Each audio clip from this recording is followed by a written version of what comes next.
Amém. Veja bem, gente, nesse primeiro tempo que nós vamos ter agora, eu gostaria de trazer uma mensagem que tem um cunho um pouco mais conceitual. Eu quero trabalhar com um conceito. Eu gosto muito de um provérbio que fala assim que o justo é liberto pelo entendimento.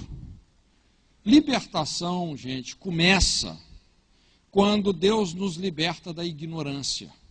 E o pior tipo de ignorância que tem, obviamente, é a ignorância espiritual, a ignorância em relação às verdades e à revelação que vem de Deus. Como eu disse, a gente tem trabalhado muito com aconselhamento, e tem esse aspecto do aconselhamento que é a libertação. E quando você trabalha no campo da libertação, a gente tem a tendência, muitas vezes, de entrar por alguns caminhos que parecem ser certos, muitas vezes não são, às vezes a gente mistifica demais as coisas, não é? Ou muitas vezes a gente sincretiza os conceitos, uma perspectiva bíblica e ao mesmo tempo uma perspectiva totalmente secular, mundana, não é? Então, eu sou uma pessoa muito conceitual, não é? Eu gosto realmente de aprofundar o entendimento dentro daqueles conceitos que a Bíblia realmente nos apresentam, porque quando a gente entende esses conceitos de uma maneira divina, isso começa a realmente fazer uma diferença, se torna um divisor de águas realmente na nossa vida e na vida de muitas outras pessoas, não é? Então, eu queria falar um pouquinho sobre uma palavra que, inclusive, ela tem assim um peso, na verdade, muito grande, que é a palavra maldição. Eu gostaria de trabalhar com esse conceito com você. Colocar uma basezinha aqui para depois a gente poder caminhar melhor, não é? Então, nós vamos desmistificar um pouco esse conceito, né, que é o conceito da palavra maldição. Quando se fala em maldição, eu sei, muita gente às vezes reage contra, alguns até mesmo expressam aversão, não é? Às vezes eu já conversei com pessoas que só de você mencionar a palavra maldição, a pessoa já realmente estressa, não é? Alguns taxam isso como se fosse uma heresia, outros ficam teologicamente indignados e etc. E realmente, como a gente estava falando, existe muito fogo estranho, muito desequilíbrio, tanto no ensino, quanto na prática ao se lidar com a questão das maldições. E o mundo evangélico, vamos dizer assim, está cheio de superstições.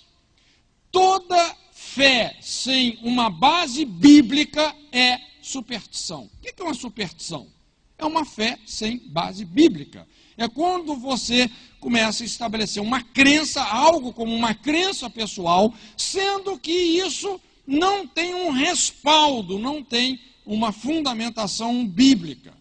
E é por isso que eu acho que vale a pena a gente tentar juntos aqui desmistificar esse conceito. Então, eu vou falar algumas coisas aqui sobre a maldição para a gente poder ir construindo todo um entendimento e a maneira como esse conceito, quando bem entendido à luz da revelação bíblica, como isso, gente, pode mudar os rumos da nossa vida, não só no sentido de nos libertar, como também vai incrementar tremendamente o nosso potencial de fazer discípulos genuinamente falando, não é?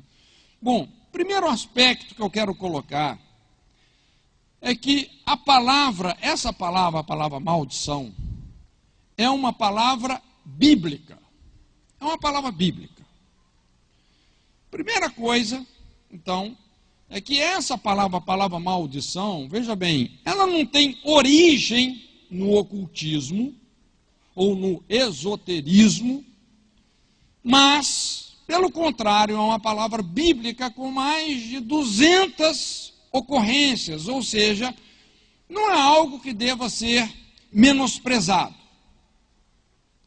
Por mais estigmatizada que esteja essa palavra, não é? Por mais estigmas que ela tenha, a palavra maldição, por mais que nós não gostemos dela, que não caia bem, que essa palavra nos desagrade, não é? Imagina quando você fala assim, puxa vida, parece que o fulano tem uma maldição. Pega mal pra caramba, é ou não é verdade? Pega mal pra caramba, ninguém gosta realmente, assim, é algo que desagrada. Mas independentemente de tudo isso, é uma palavra bíblica, tá bom? E merece o nosso esforço de compreensão. Então, quando nós vamos realmente pesquisar um pouco mais nesse livro, na Bíblia, existem, na verdade, nós vamos descobrir que existem várias palavras na Bíblia para designar essa palavra que em português seria maldição. Basicamente, todas essas palavras vão resumir 3 significados. O primeiro significado, quando essa palavra aparece na Bíblia, na verdade, é uma palavra no hebraico, que é a palavra alau.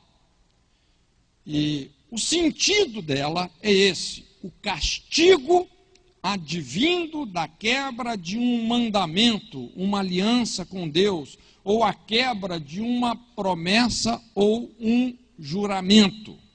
Então, o que significa aqui, biblicamente, a palavra maldição?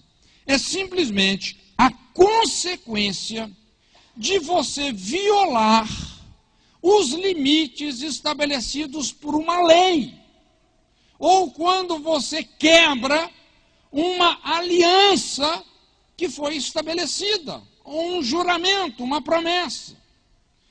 Eu não sei se você consegue entender isso, mas existe uma diferença entre uma lei e um conselho. Por exemplo, se eu te dou um conselho, o conselho você obedece se você quiser, se você achar que convém, ele é opcional. Mas uma lei, um juramento, uma aliança, quando você viola uma lei, você vai sofrer uma consequência. Você vai sofrer uma consequência. Nós vamos explicar isso um pouco melhor lá na frente, não é? Então, esse é o conceito quando essa palavra, a palavra alau, aparece. É o castigo advindo da quebra de um mandamento, uma aliança com Deus, ou quebra de uma promessa ou juramento.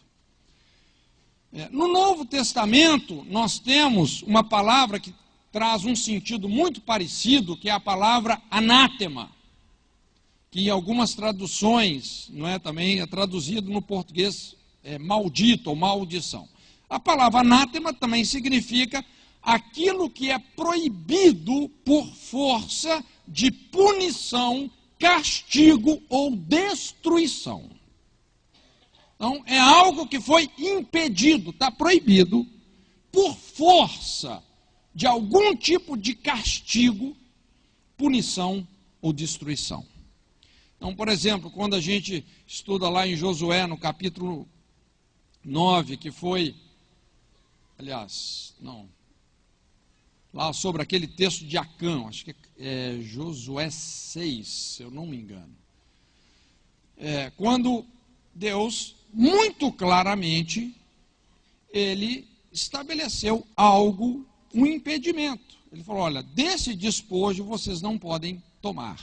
E Acã, que não era um homem qualquer, mas era um homem de alta patente no exército de Israel, ele desobedeceu essa ordem, não é isso? Tomou daquilo que foi proibido, e isso certamente trouxe destruição realmente para ele.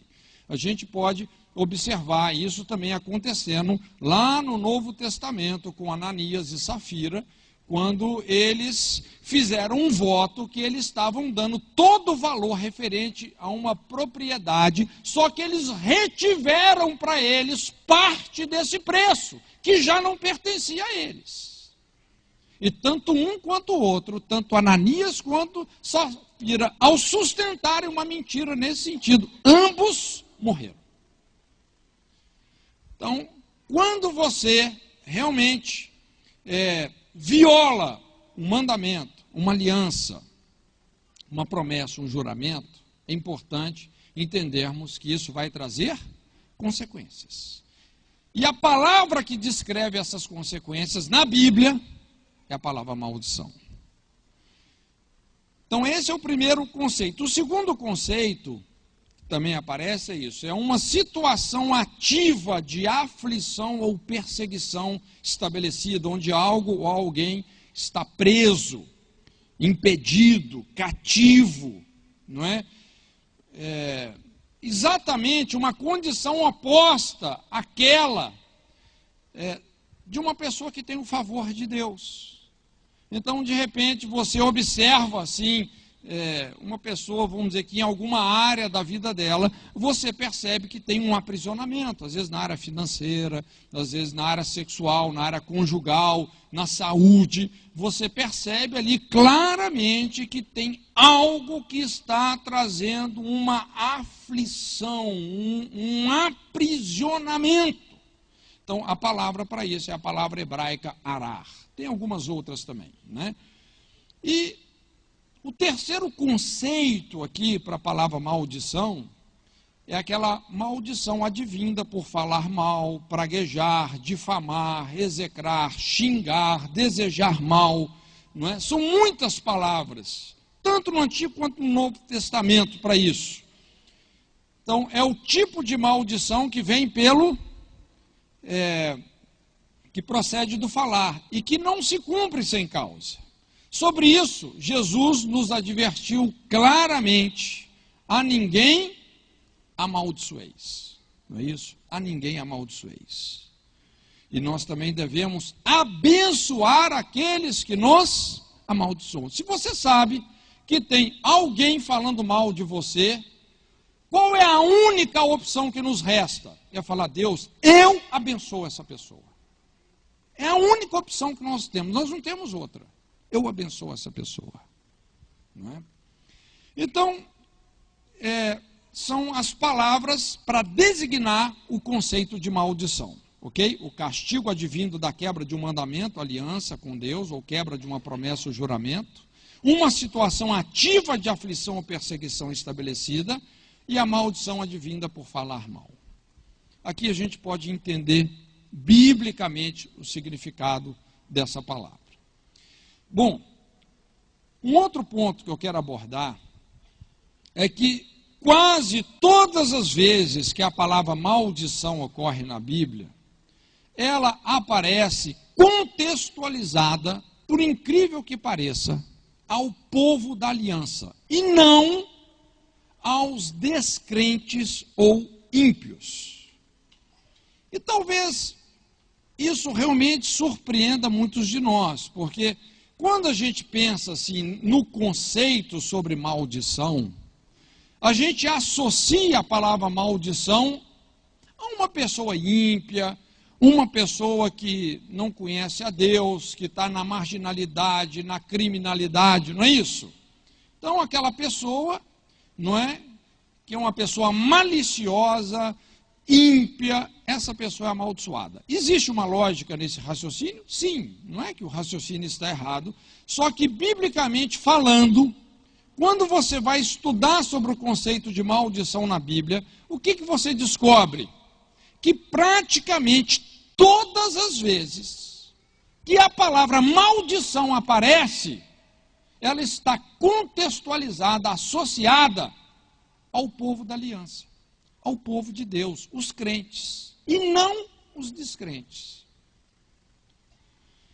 Então, é muito importante nós entendermos algo. Olha só, gente. Toda aliança, assim como todo mandamento, toda lei, carrega uma maldição, como também carrega bênçãos, não é? Qual que é a força de uma lei? Qual que é a diferença entre uma lei e um conselho que nós falamos? É que a lei carrega uma maldição, uma punição. Uma aliança, quando você estabelece uma aliança, então toda aliança carrega consigo uma maldição, assim como todo mandamento, toda lei, todo princípio carregam uma maldição. Um conselho você obedece opcionalmente. Uma aliança, um mandamento, uma lei, um princípio, não. As respectivas consequências vão vir. Olha só o que fala lá em Deuteronômio 28:15. Será, porém, que se não deres ouvidos à voz do Senhor teu Deus, não cuidando em cumprir todos os seus mandamentos e os seus estatutos que hoje te ordeno, então virão todas essas maldições sobre ti e te alcançarão. Deus está falando essas palavras com quem, gente? Com os ímpios ou com o povo dele? Com o povo dele. Entende? Ao dizer essas palavras, então Deus está deixando muito claro, nós vamos entender daqui a pouco melhor, não é? É que Ele não vai deixar de nos corrigir, de permitir que venham consequências que realmente nos levem a uma restauração do propósito original de Deus, não é? Então, é muito importante a gente entender que, biblicamente falando, quando acontece a palavra maldição, ela está associada principalmente ao povo da aliança, né? Uma outra coisa que eu quero falar dentro desse conceito de maldição, e aqui nós vamos aprofundar um pouco mais, quero que você preste bastante atenção nisso. O principal papel exercido pela maldição é denunciar as desordens espirituais agregadas ou acumuladas, pessoal, geracional ou territorialmente. Então, vamos entender algo aqui, deixa eu explicar isso aqui melhor. Nós vamos ver que a maldição cumpre um papel, e esse papel é denunciar desordens, nos alertar em relação a desordens espirituais que foram estabelecidas na nossa vida, ou na nossa linhagem, na nossa família, no nosso ministério e etc. Não é? Então, apesar de possuir uma conotação negativa, nós vamos ver que no fundo, a maldição cumpre um papel fundamental na nossa realidade, não é? Por exemplo, eu não sei se você já parou para pensar sobre isso, mas o nosso organismo possui uma série de mecanismos de alerta, não é isso? Você vê, Deus é muito sábio, gente. A criação de Deus é altamente inteligente. Então Deus estabeleceu uma série de mecanismos de alerta. A gente poderia mencionar vários deles. A febre, a ânsia de vômito, não é? A dor. Por exemplo, quando você está com ânsia de vômito, seu organismo está te falando o quê? Provavelmente você está com uma intoxicação alimentar. Você comeu algo que você tem que botar para fora, né? Então aquilo é um mecanismo de alerta. Ou, por exemplo, de repente, você percebe que você está meio assim e tal, sua temperatura subiu, você bota o termômetro, 39 graus de febre. O que essa febre está te falando? Provavelmente tem uma infecção no seu organismo, que você tem que dar atenção a ela. Entende? Você tem que, olha, o seu organismo está emitindo um sinal de alerta. Eu acredito que, de todos esses mecanismos de alerta, organicamente falando, talvez o principal deles realmente é a dor. Não é verdade? É a dor. Agora eu te pergunto, a dor é boa ou a dor é ruim? Quantos acham que a dor é boa? Levanta a mão. Quantos acham que a dor é ruim? Quantos não acham nada, né? Na verdade, gente, se você for pensar bem, vamos dizer assim, que a dor é tão ruim que ela é boa. Se ela não fosse tão ruim, ela não seria tão boa. É ou não é verdade? Então, veja bem, uma conclusão importante é que ser bom nem sempre significa ser agradável. Tem coisas, para ser um mecanismo de alerta, tem que ser uma coisa que tire você do seu conforto. Não é isso, por exemplo, que a ciência fala? Quais são as doenças mais perigosas? As doenças silenciosas, que não te avisam, que quando você descobre não tem mais o que fazer.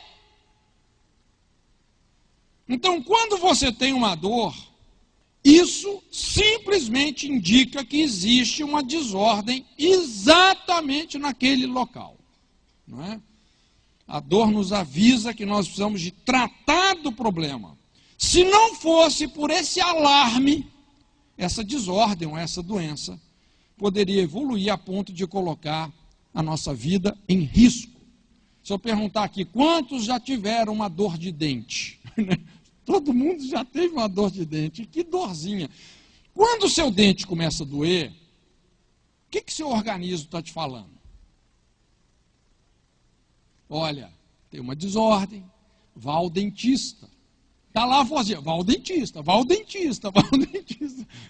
Ninguém quer ir ao dentista, porque dói, é desconfortável, custa caro, né? O tratamento, muitas vezes, gente, tem o seu preço. E se você, então, começa a viver agora à base de, como é que chama o remédio para parar a dor? Analgésico. Você só vai tomando e enchendo a cara de analgésico, aí você não está sentindo dor. Mas o fato de você não sentir dor, isso significa que o problema foi resolvido? Não. Às vezes aquela infecção no seu dente, a cárie, já virou uma infecção óssea. Essa infecção óssea pode evoluir, inclusive se transformar até numa infecção generalizada e te levar a óbito. Qual que é o propósito da dor? É que aquela desordem não destrua você, mas que você possa tomar providências adequadas. E quando você toma as providências adequadas, a sua vida volta ao curso natural. Então, pensando dessa forma, gente, nós vamos ver que a dor é boa, apesar de ser muito desagradável. Força-nos a um processo de restauração, a um processo de correção, de educação, que reconduz à saúde. Em vista disso, fica fácil a gente entender o conceito bíblico de maldição, que a maldição, gente, é um mecanismo divino. É divino. A maldição, que pode até vir na forma, vamos dizer, de perseguições, enfermidades, colapsos, explorações demoníacas, etc., denuncia o quê? A existência de desordens espirituais, em relação às quais nós ainda não tomamos as devidas providências. Quando você percebe, por exemplo, uma perseguição que inclusive você vê que tem até um caráter demoníaco o negócio. Está lá uma perseguição, não é? Em relação à vida sexual de toda a sua família, ou a vida financeira, você percebe, puxa vida, mas por que isso se repete tanto? Na verdade, o que espiritualmente Deus está nos falando? Olha, existem desordens que ainda não foram confrontadas sacerdotalmente. Situações que não foram remediadas como devem ser. Porque se o sintoma está presente, gente, é porque tem causas. Ainda que a motivação divina, através do princípio da maldição, é nos alertar, corrigir, salvar, existe a possibilidade de sermos destruídos. Gente, a maldição não é para destruir. Ela é para nos alertar que possamos nos corrigir. Mas ela pode destruir? Pode. Não é? Ela pode destruir. Ela não foi feita para isso. Nós vamos ver aqui o conceito fatalístico, que é, na verdade, essa visão secular, distorcida da maldição, que coloca a maldição como uma coisa fatalística, tipo um karma, que tem que se repetir, karma lá, né? Deus não é um Deus fatalista. Eu tive agora, recentemente, no Nepal, que foi declarado, há uns anos atrás, um dos únicos países totalmente hindus. Gente, lá é exatamente esse conceito totalmente maligno da maldição. Aquilo vem como um karma. Então a pessoa tem que ficar, vamos dizer, naquela casta. Ela não pode sair dali, porque ela está pagando uma coisa de uma outra vida. Ela não pode mudar a realidade dela. Não é? É algo que peca frontalmente contra o princípio do arrependimento. Então, na verdade, o caráter de Deus não comunga com o fatalismo. Deus é um Deus que quer corrigir os nossos caminhos. Isso sim. Não é? Nós vamos entender isso um pouquinho melhor daqui a pouco. Então, é importante a gente entender que a maldição nos guia severamente pelo caminho de volta a um concerto com Deus. E a nossa vida retoma o sentido, o propósito que Deus estabeleceu. Isso produz obediência, maturidade e um verdadeiro sacerdócio. Quando nós entendemos que a maldição serve para nos alertar em relação às desordens espirituais, assim como uma dor física nos alerta em relação a desordens orgânicas, quando a gente entende o propósito da maldição, não é? Nós chegamos nessa conclusão que no fundo, gente, a maldição é uma bênção. A maldição é uma bênção. É um paradoxo. O que é um paradoxo? É uma verdade escondida numa contradição aparente. Mas é assim mesmo que funciona. Quando a gente entende o sentido que Deus quer tratar conosco, é uma bênção. Por isso, presta atenção no que eu vou te dizer. Por isso que é muito imaturo quando uma pessoa quer sair assim, quebrando a maldição. Vamos quebrar a maldição. Gente, não funciona assim. Essa questão de você querer quebrar uma maldição sem lidar diretamente com as desordens espirituais inerentes a ela, é ignorância. Você está em rebelião contra o próprio propósito que Deus estabeleceu para aquela consequência. Quando você só quer ser livre do desconforto, sem lidar com a desordem, você está em rebelião, o que Deus quer. Então a questão não é você quebrar a maldição, ou seja, lidar com o sintoma da desordem. A questão é entender a natureza da desordem e interagir com a desordem, com arrependimento, confissão, humilhação, seja pessoal ou representativamente, né? Porque isso é sacerdócio, a gente representar a nossa família, a nossa linhagem, etc. Aí nós começamos a ter realmente resultados fenomenais. Fenomenais. Então tem muita gente que resume o ministério da libertação, já viu? Numa oração que não que isso não possa ser feito, mas resume a libertação numa oração quilométrica de quebra de maldição A, B, C e D. Mas não funciona assim. Não é? O principal papel da maldição é denunciar as desordens espirituais que nós agregamos, que nós estamos acumulando como pessoa, como família, não é? Esse crédito de injustiça e iniquidade, não é? Que vai se sobrepondo ao longo das gerações. Um outro ponto aqui importante é que a essência do conceito da maldição é o castigo. Então vamos chegar aqui agora na essência do conceito. Nós vimos que o ministério da maldição é nos alertar, não é, para as desordens, mas a essência do conceito é o castigo.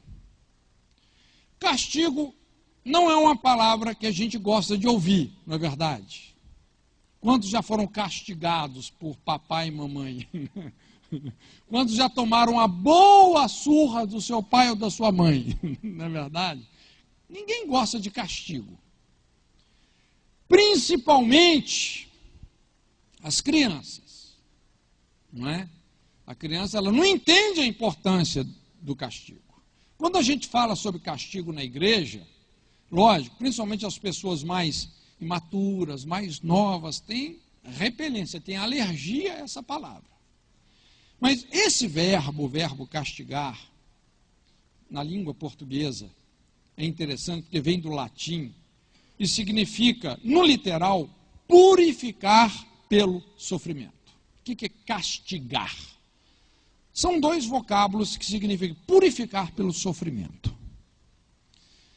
Quer dizer, quando a gente fala de purificação, é uma coisa boa, porque purificar é você se libertar daquilo que te contamina, não é? Que te intoxica, que te envenena.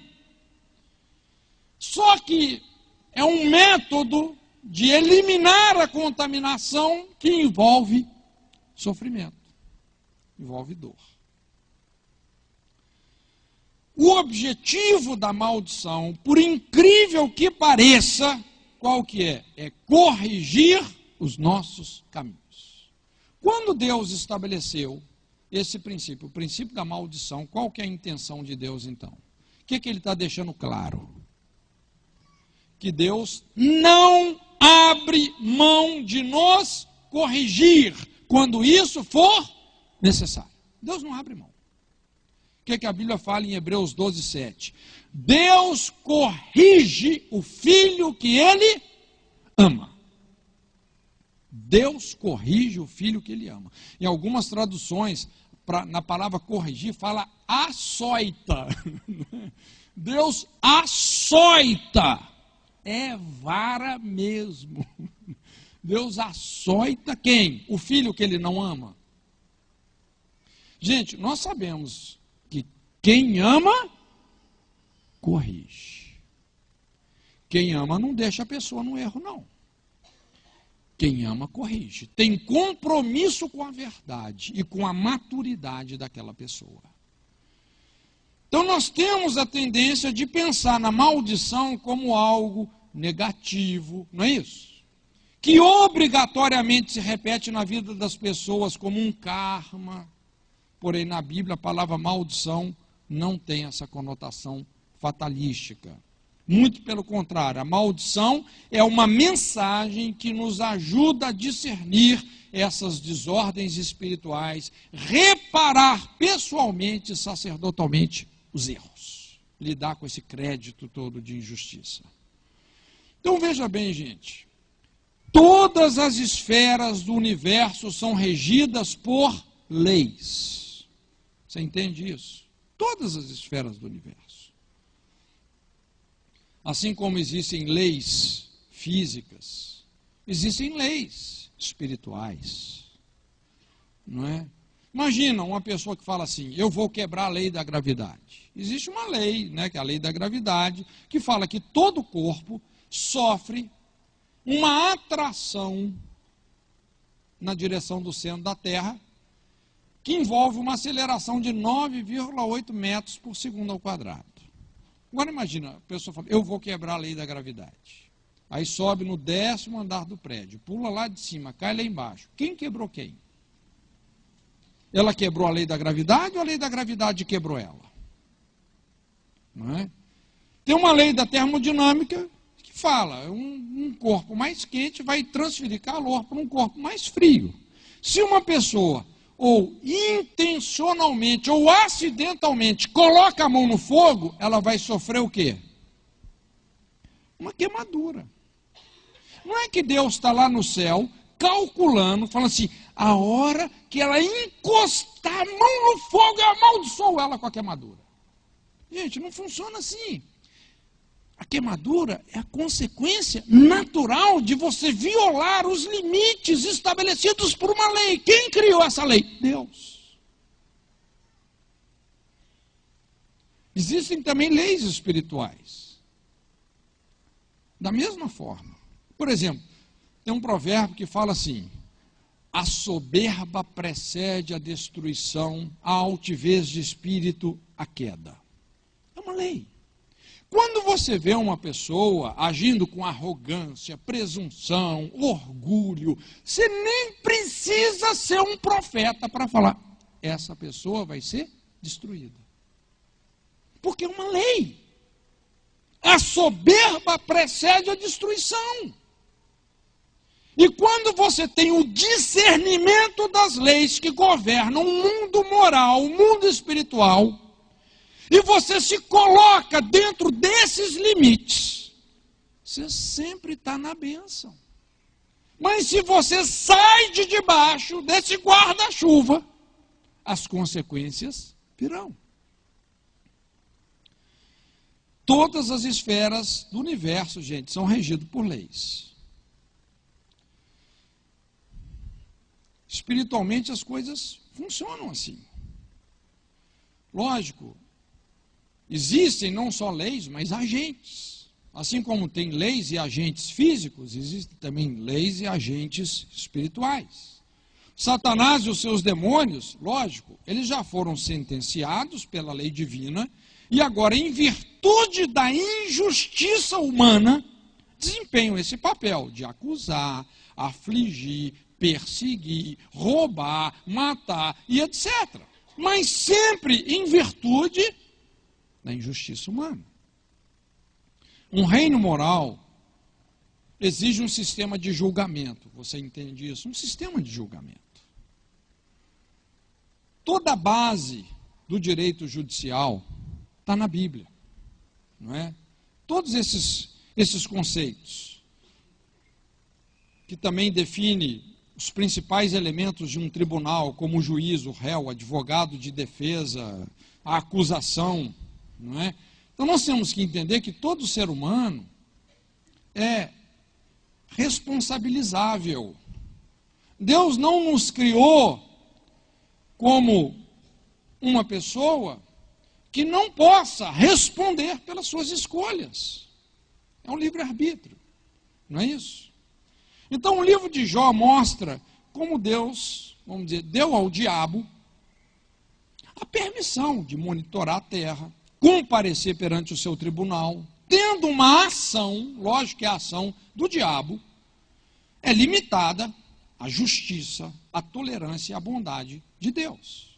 Você lembra lá no início do livro de Jó, que Satanás compareceu quando os filhos de Deus estavam, dá a entender que era um tribunal que estava acontecendo, e é quando Deus começa aquela conversa lá com Satanás, né? Satanás, de onde você vem?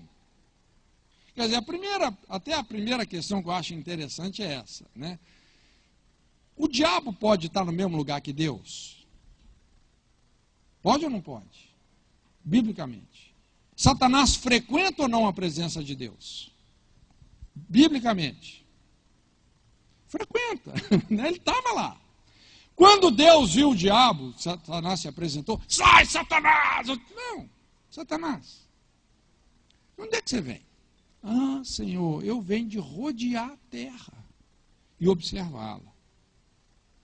E Deus falou, viste o meu servo Jó?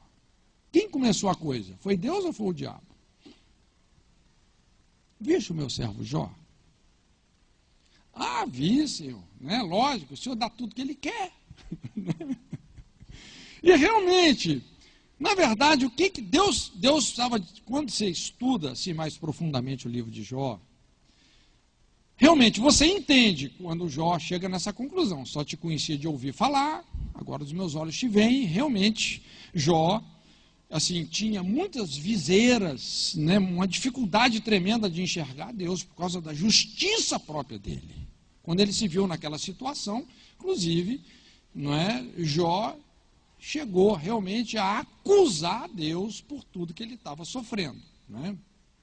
Mas é todo um processo divino, onde no final a gente vê Deus restaurando a vida de Jó e promovendo realmente o crescimento que ele precisava, a correção que ele precisava, não é?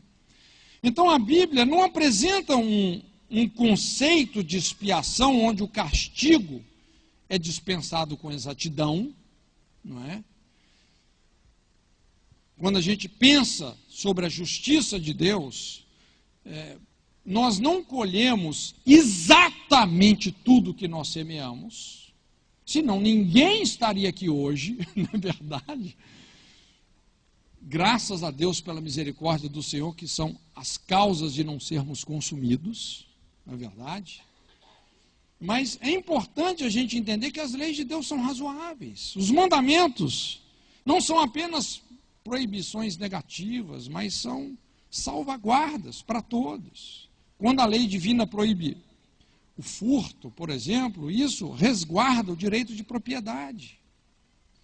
Agora, para que uma lei tenha poder de lei, status de lei, é necessário que haja castigo, correção para os infratores, não é? Então, você dizer assim que não existe maldição, em outras palavras, biblicamente, raciocinando biblicamente, você dizer que não existe maldição, é você dizer assim, pecado não traz consequência. Quantos acham que você pode pecar e não vai ter consequência nenhuma? Uma coisa quase que ridícula, né? Mas ainda tem muita gente, por incrível que pareça, que acredita nisso. Há um tempo atrás, inclusive, até um pregador muito famoso, mas ele falou um negócio que eu falei, não, eu fiquei chocado com aquilo.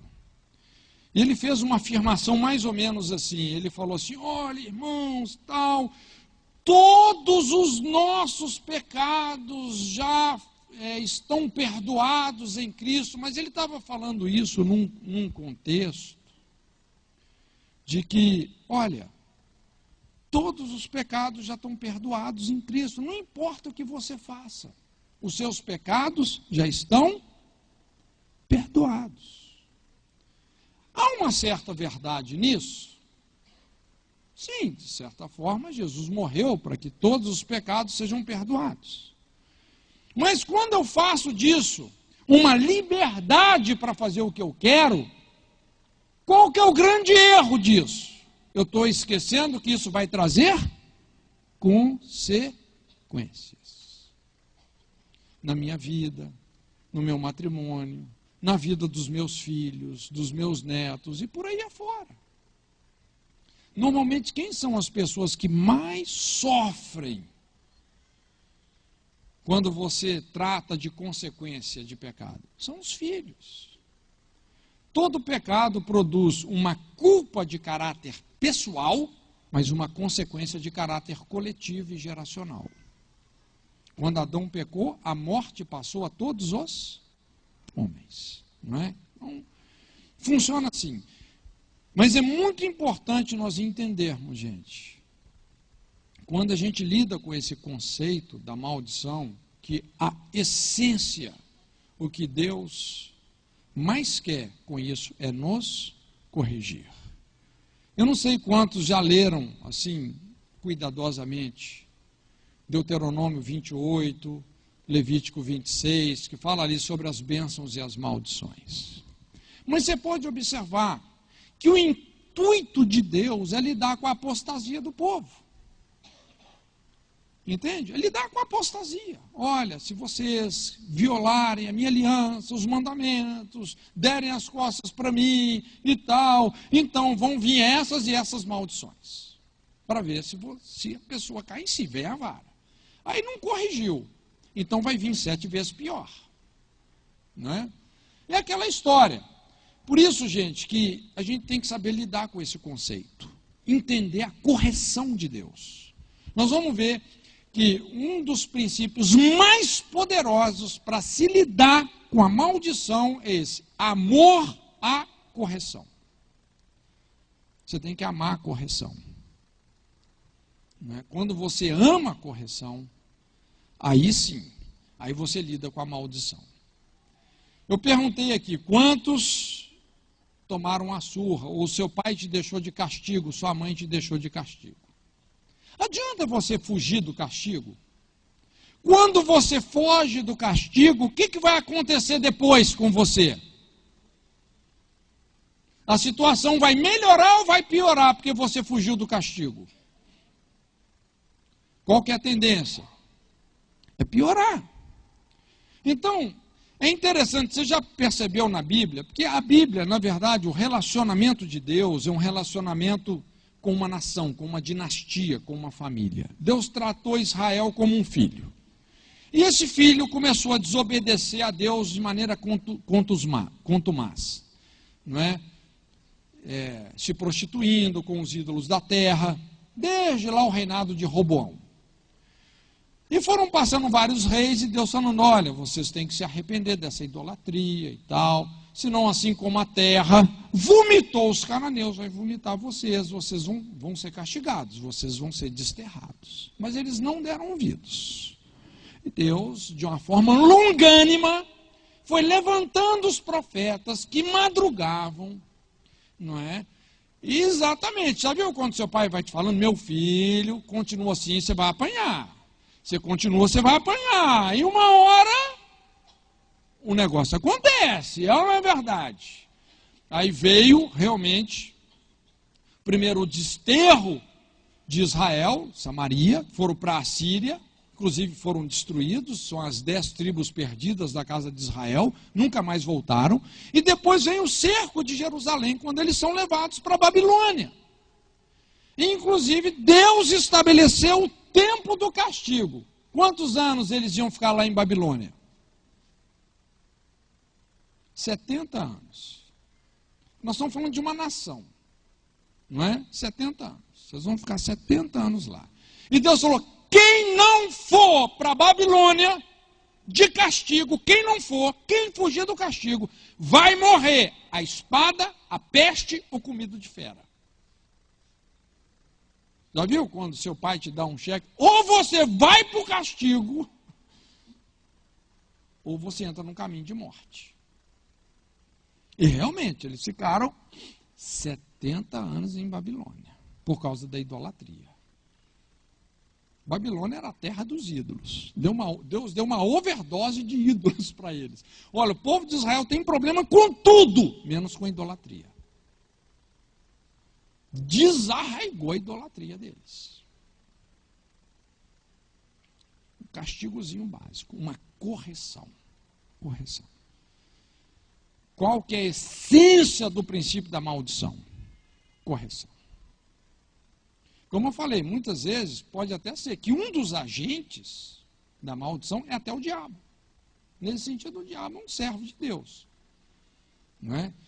Que é o próximo ponto agora aqui que nós vamos ver. Gente, o princípio da maldição, então vamos trabalhar aqui mais uma ideia, mais um ponto aqui. O princípio da maldição parte de Deus e não do diabo. Vamos entender isso aqui, é muito importante. Talvez isso também te surpreenda um pouco, porque quando fala em maldição, quem que a gente pensa que é o autor da maldição? É o diabo, é ou não é verdade? Mas, na verdade, quem é o autor da maldição, do princípio? Deus. Não é? A Bíblia fala que quem fere a terra com maldição é Deus. Você lembra lá em Malaquias? Se os pais não se converterem aos filhos, e os filhos não se converterem aos seus pais, eu, o Senhor, vou ferir a terra com maldição. Estou falando, o diabo vai ferir. Não, eu, o Senhor. Não é? Então, a Bíblia nos mostra Deus como o supremo e idôneo governante do universo. Por isso que é interessante como que Deus chama para si mesmo toda a responsabilidade em relação ao bem e ao mal. Olha só, que está em Isaías 45:7. Eu formo a luz e crio as trevas. Eu faço a paz e crio o mal. Eu, o Senhor, faço todas essas coisas. Veja bem, o diabo não está nesse negócio aqui. É Deus. Lógico, é muito interessante, porque quando a Bíblia fala assim, eu, Senhor, crio o mal, a palavra criar não é aquela palavra que está lá em Gênesis, a palavra bará, que é criar do nada, não é? Quando Deus criou os céus e a terra, criou do nada, de algo que não existia, chamou à existência as coisas que não existiam. Mas essa palavra criar não é a mesma. Mas essa palavra criar é criar em virtude de uma rebelião sistemática. Deus criou o mal, ele cria o mal. Ou seja, na verdade é um mal, essa maldição que vem para nos corrigir, que a gente já tem falado, não é? Então esse tipo de mal é criado por Deus em virtude de um outro mal praticado pelo homem, com o intuito de corrigir a situação. Isso é exemplificado, não é, de várias formas na Bíblia. Também, gente, não existe uma disputa de poder entre Deus e o diabo. Você já viu que muitos crentes, às vezes, têm esse tipo de cosmovisão? Como se tivesse assim, uma disputa de poder. Deus estivesse disputando com o diabo quem é mais poderoso. Como se fosse até uma queda de braço, né? Deus de um lado, o diabo do outro. Gente, isso não é bíblico. É ridículo. Gente, como é que Deus vai disputar poder com o diabo? Não tem sentido. Não tem sentido. É lógico que Deus é infinitamente, supremamente todo-poderoso. Não tem como comparar o poder de Deus com o poder do diabo, gente. Lá em Tessalonicenses, tanto é que Paulo fala que Jesus vai destruir todo o trono, todo o sistema de poder do anticristo com o assopro da sua boca e o resplendor da sua vinda. Só com um brilho, já dissipou tudo. Não existe uma disputa de poder entre Deus e o diabo. Não existe isso. E, infelizmente, o que acontece? Muitos ministérios na área de libertação sustentam isso. Não, nós estamos aqui numa guerra, né? Assim, numa disputa para ver quem tem mais. A coisa não funciona dessa forma, não é? É muito importante nós entendermos que os demônios são periféricos. Lógico, eles têm uma função. Nós não explicamos, é um tribunal. Você tem que entender o reino de Deus como um tribunal. Existe um juiz que é Deus, o Senhor de toda a terra. Justiça e juízo são a base do seu trono, misericórdia e verdade vão diante da sua face. Ele é o grande juiz. Mas como todo tribunal, tem um réu. Quem que é esse réu? É o ser humano, é eu e você. Não é? E tem um advogado, Jesus Cristo justo, aquele que realmente nos substituiu na cruz, não é? Levando a nossa sentença, a nossa condenação. Mas, obviamente, existe uma acusação. Existe todo um sistema prisional, penitenciário, de punição. Alguém tem que se encarregar desses ofícios, você entende? Você vai ver sempre os demônios se encarregando da acusação, se encarregando da carceragem, não é? dá os espíritos de aflição, mas você tem que enxergar a coisa como um todo. Então é importante entender que, na verdade, Satanás é periférico. Satanás não é o protagonista da história humana. Não é. Inclusive, se você vê qual é o peso que a Bíblia dá para o diabo. Você já percebeu? Assim, olha, eu já li a Bíblia inteira várias vezes. E de fato, você percebe que o diabo não é uma ênfase aqui, não. Ele está longe de ser a ênfase. A primeira ênfase, lógico, é Deus. A segunda ênfase é a responsabilidade humana. E lá em último lugar é o diabo. Você pode observar isso. Por isso, assim, é muito importante a gente ter uma visão geral da Bíblia. Eu costumo dizer, quando você começa a dar uma ênfase para um assunto, uma ênfase a mais ou a menos que a Bíblia dá, você se torna desequilibrado. Entende? Então, o diabo não é o protagonista, não é ele que vai dizer como vai ser a história.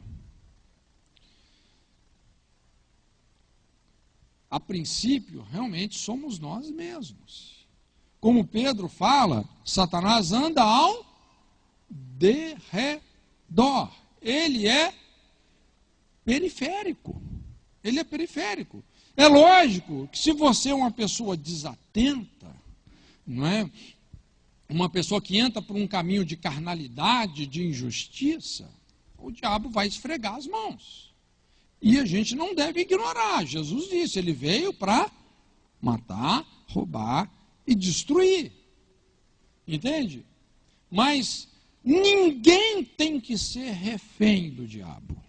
Ninguém tem que ser refém. Nós podemos realmente reagir. E por isso que nós temos que entender a ênfase que precisa de ser dada. Não é?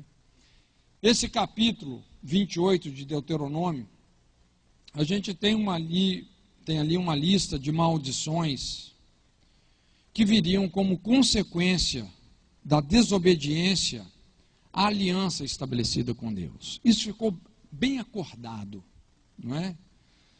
Então, olha, se vocês obedecerem, vai acontecer isso, mas se desobedecerem, vai acontecer isso outro, não é?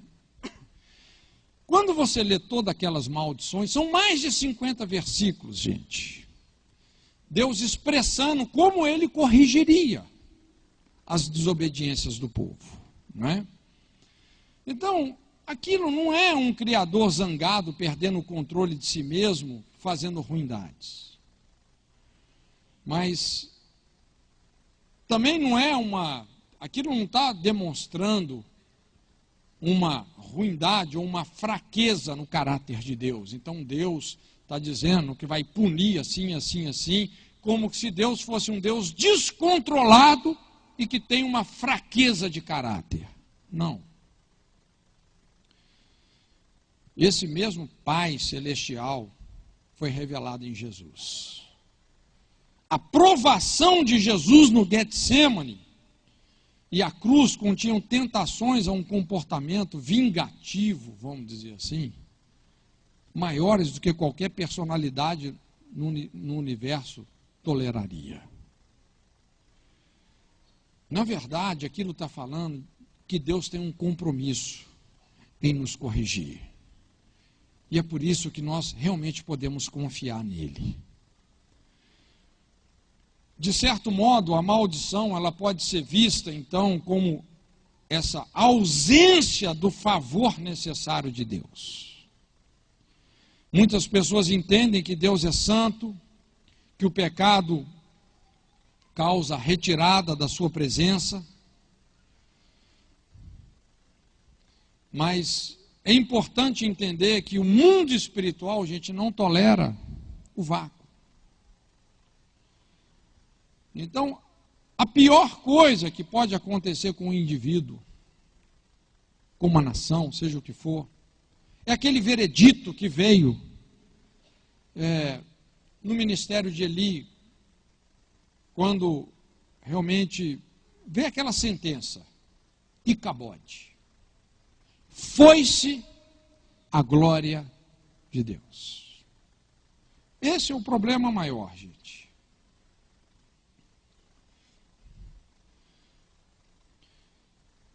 Por isso que o nosso objetivo primordial, quando a gente lida com o ministério de libertação, a questão das maldições, o nosso objetivo primordial não é a remoção do inimigo, não é remover o inimigo.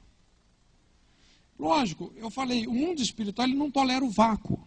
Quando a presença de Deus sai, automaticamente, uma infestação demoníaca vai ocupar esse espaço. O problema maior não é a presença dos demônios, mas é Icabode, foi-se a glória de Deus. Quando você vê, por exemplo, uma pessoa, uma família, seja o que for, uma cidade, uma nação, em profunda angústia, em profunda agonia, sofrimento terrível, qual que é a mensagem maior? Que tem um principado demoníaco ali, o principado tal? Não! A mensagem principal é que Deus foi embora daquele lugar. Esse é o problema. E libertação não é remover o inimigo, é trazer a arca da aliança, da presença de Deus de volta. Isso é libertação.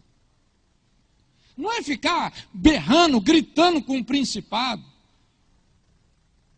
O que nós podemos fazer para corrigir os nossos caminhos, que vai fazer Deus voltar? Isso é libertação. É você entender a correção de Deus. Se você pensar lá nos dias de Neemias, a tarefa de Neemias era reconstruir Jerusalém. Lógico, Jerusalém tem toda uma tipologia, porque significa o lugar de paz, é aquele lugar da presença de Deus, que agora estava em ruínas. E a gente vê qual que era a prioridade de Neemias. Era restaurar os muros, as portas, não é? Mas também as brechas, estabelecer os limites que foram destruídos. E foi aí que o inimigo se levantou, operando num espírito de acusação e engano. Você lembra? Sambalá e Tobias. A Bíblia fala lá, mas Sambalá e Tobias, os arábios, os amonitas, os asdoditas, que a reparação dos muros de Jerusalém em avante, que já se começavam a fechar-lhe as brechas, ficaram sobremodo irados. Ajuntaram-se todos de comum acordo para vir atacar Jerusalém e suscitar confusão ali. Imagina, Neemias estava trabalhando na reconstrução dos muros da cidade. E agora o inimigo se levanta com toda a fúria, trazendo acusação, confusão, engano. O que você teria feito? Talvez se eu estivesse no lugar de Neemias, provavelmente eu teria ordenado uma investida militar imediata contra esse aborrecimento. Mas Neemias foi mais sábio. Qual foi a prioridade de Neemias? Continuar na construção do muro. Tudo bem, cada construtor tinha que trazer a cinta, a sua espada, mas eles perseveraram aonde? Construindo o muro. Neemias não permitiu que a presença do inimigo o distraísse da sua tarefa primária. Ele falou, eu estou fazendo uma grande obra, de modo que não poderei descer, porque cesaria a obra, enquanto eu a deixasse e fosse ter convosco. Essas são as prioridades dos intercessores hoje. Nós estamos caçando o inimigo ou estamos reparando o muro? O que é mais importante? Caçar o inimigo ou reparar o muro? Claro que nós temos autoridade para remover os demônios. Mas será essa a tarefa principal? É importante a gente entender, gente, que a questão maior é Deus, não é o diabo. O princípio da maldição é divino e não demoníaco. Ainda que o diabo pode ser um agente. Ele só é um agente da maldição, da perseguição, do aprisionamento. Mas a maldição é divina. É um princípio divino de correção. A questão maior não é remover demônios. A questão maior é lidar com esse veredito. E cabode. Foi-se a glória de Deus. E o último ponto aqui para a gente fechar. A essência da maldição também reside na desconexão geracional. Quando nós voltamos lá ao texto de Malaquias 4:6, isso fica bem claro. Essa informação bíblica é essencial. Quando os pais não se convertem aos filhos e os filhos não se convertem aos pais, ou seja, quando a injustiça, o abandono, a imoralidade, o abuso dos pais é correspondido com rebelião e desonra dos filhos, nessa desconexão entre gerações, a maldição se instala, ou seja, não é? Vêm os infortúnios, as perseguições espirituais, possibilitando que o insucesso dos pais se repita na realidade dos filhos. Quando os pais não se convertem aos filhos, os filhos não se convertem aos pais. Os filhos vão acabar repetindo a história dos pais. É o que nós chamamos a brecha das gerações. Quando os pais provocam os filhos à ira, os filhos não ouvem os pais, sendo espiritualmente desnorteados pela amargura e pela rebelião. Essa foi a história de Caim, essa foi a história de Esaú, de Absalão e de muitos de nós. Essa quebra de relacionamento entre gerações, entre pais e filhos, distorce a identidade, danifica a capacidade emocional para estabelecer relacionamentos, endemoniza a herança da posteridade, fazendo com que os filhos incorram nos mesmos erros dos pais. Deus deixou isso muito claro. Isso é uma lei. É uma lei. Desconexão geracional. Por isso que aqui, gente, nós entendemos uma outra maneira poderosa de lidar com a maldição, com o castigo, com as consequências. Porque lidar com a culpa do pecado não é muito difícil. Se você transgrediu uma lei, você arrependeu genuinamente, Deus te perdoou, removeu sua culpa. Lidar com a culpa do pecado não é complicado. O mais complicado é lidar com as consequências, com esse campo de injustiça que foi semeado através de determinadas transgressões. Então nós vimos que amar a correção, vamos dizer, a princípio, é a essência para se lidar com a maldição. Amor à correção. A gente não chega e eu quebro essa maldição em nome de Jesus. Não funciona assim. Não se quebra a maldição em nome de Jesus. É muito importante você entender a desordem e você se submeter à correção de Deus. Por isso que Davi fala, bem-aventurado o homem a quem Deus corrige. Correção é uma coisa que normalmente as pessoas não gostam. Mas quando você se submete, você ama a correção, olha, Deus vai tirar a vara. O diabo vai estar longe de você, se você é uma pessoa que ama a correção.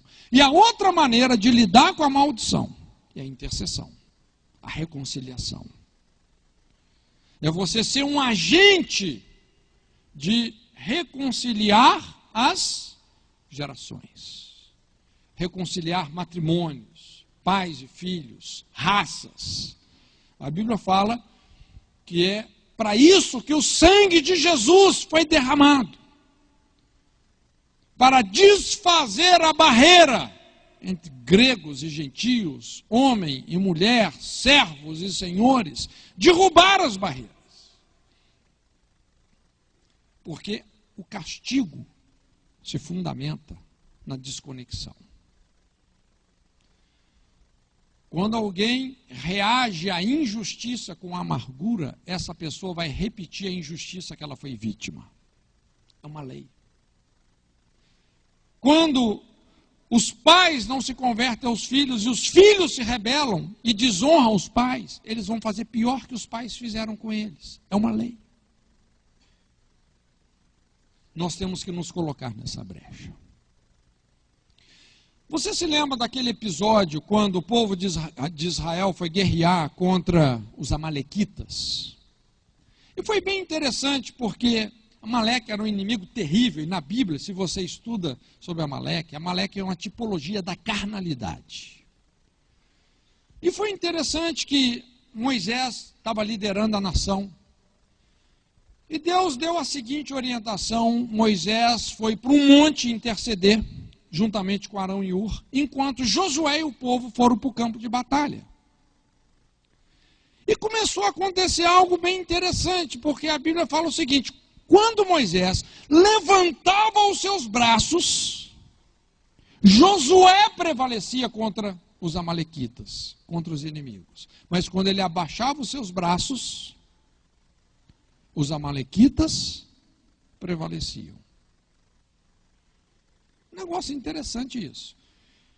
Está mostrando duas gerações, uma geração Moisés, uma geração Josué, não é isso? Duas gerações. Você pode observar, sempre tem um conflito entre as gerações, uma dificuldade de entender a dinâmica de uma geração para outra.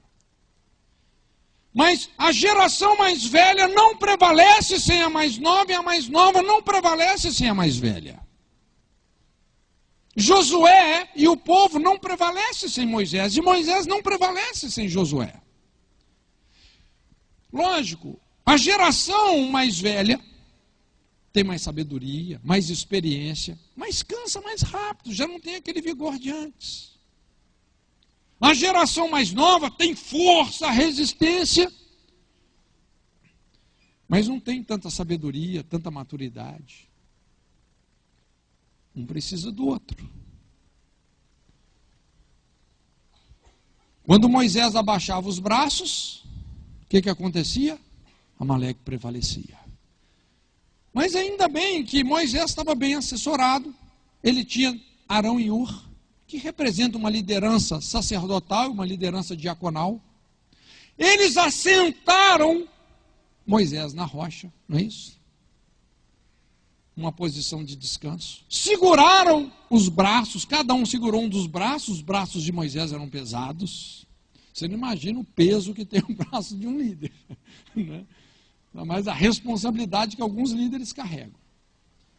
E dessa forma, o que aconteceu? Josué exterminou a memória de Amaleque da face da terra. Eu te pergunto, quem foi que decidiu essa vitória? Quem decidiu? Foi Josué? Foi Moisés? Foi Arão? Foi Hur? Imagina se Arão e Hur estivessem brigando lá enquanto Moisés estava tentando manter os braços levantados. Quem que decidiu essa vitória? Os relacionamentos. Os relacionamentos. O coração de Moisés para interceder por Josué. O coração de Josué para guerrear. Arão e Hur. Os relacionamentos. Gente, é assim que a gente lida com o castigo, com a maldição. Eu creio que Deus quer nos levantar como reconciliadores de gerações. Reconciliadores de raças. Esses que vão se colocar na brecha e vão promover a paz, reconciliação. Então, quando nós olhamos para esse quadro inteiro, e você olha para esse princípio, da forma como a Bíblia apresenta, a gente percebe assim como Deus pode trabalhar nas nossas vidas a partir disso, com essa consciência, desse conceito. Não é? Quando nós entendemos essas coisas. A essência do princípio da maldição, gente, é lidar com as nossas desobediências, erros, apostasias. Deus vai nos corrigir. Consequências vão vir. Muitas vezes até demoníacas mesmo. Elas vão vir como um mecanismo de alerta, para que nós possamos realmente discernir as desordens, pecados, iniquidades, injustiças, imoralidades que têm que ser tratadas à luz da cruz de Cristo.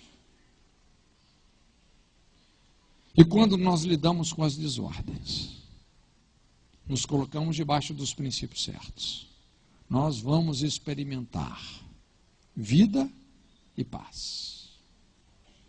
Curva sua cabeça então, em nome de Jesus.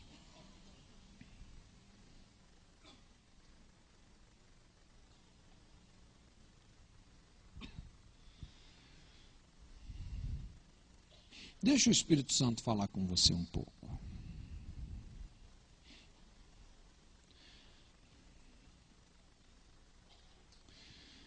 Eu não sei o que está acontecendo com você, mas você e Deus sabem muito bem. Pode ser que algumas pessoas que estão aqui dentro hoje estão experimentando isso, as duras consequências de violar princípios, leis, alianças que foram estabelecidas em Deus. Toda lei, toda aliança carrega uma maldição.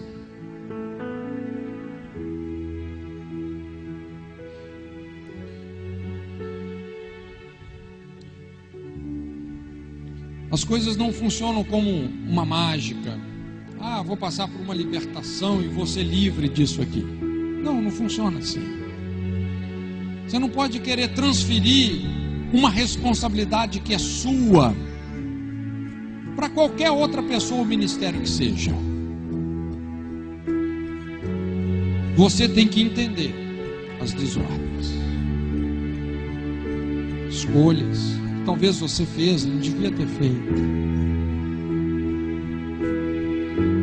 ou entender isso na dimensão da sua linhagem, porque nós somos um povo sacerdotal. E o sacerdote é aquele que representa. A Bíblia fala que o sacerdote é aquele que se compadece eternamente dos ignorantes e errados, oferecendo 12 sacrifícios, sabendo que ele também está rodeado de fraquezas, mas é o que representa e oferece dons. Sente a dor dos outros, confessa intercessoriamente as iniquidades. Quando Deus nos acha nesse lugar sobrenatural que é a brecha, nós começamos a virar uma chave no mundo espiritual.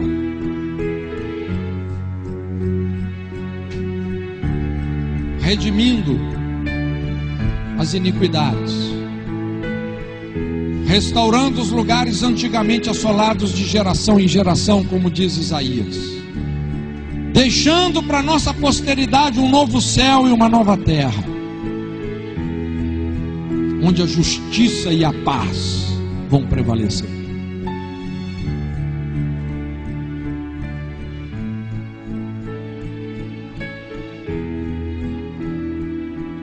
Tira os olhos das consequências, tira o olho da maldição, da perseguição, dos demônios. Olha para a desordem, olha para as iniquidades, para as imoralidades que têm sido cultivadas na nossa vida, família, linhagem. Vamos redimir isso.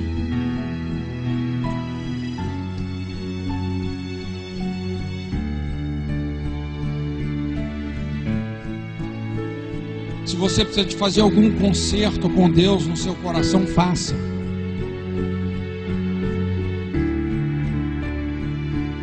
Se você precisa de corrigir o seu caminho, talvez você já vem numa queda de braço com o Espírito Santo há tanto tempo, o Espírito Santo tentando te mostrar algo, te convencendo, querendo te corrigir. A Bíblia fala: não endureçais o vosso coração como no dia da provocação. Aceita a correção. Aceita a correção. Se converte à correção de Deus. Se coloca na brecha pela sua família, pela sua linhagem. Seja um reparador de brechas, um intercessor. Esse que se compadece eternamente daqueles que na ignorância têm acumulado injustiça. Se coloca na brecha. Combate, não o mal, mas o bom combate da fé dessa forma.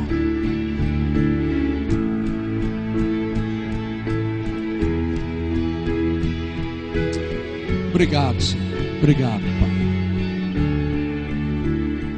Obrigado, Jesus. Ouve, Senhor, a oração de cada coração. Senhor, que o Seu Espírito possa realmente iluminar o nosso caminho, a nossa história.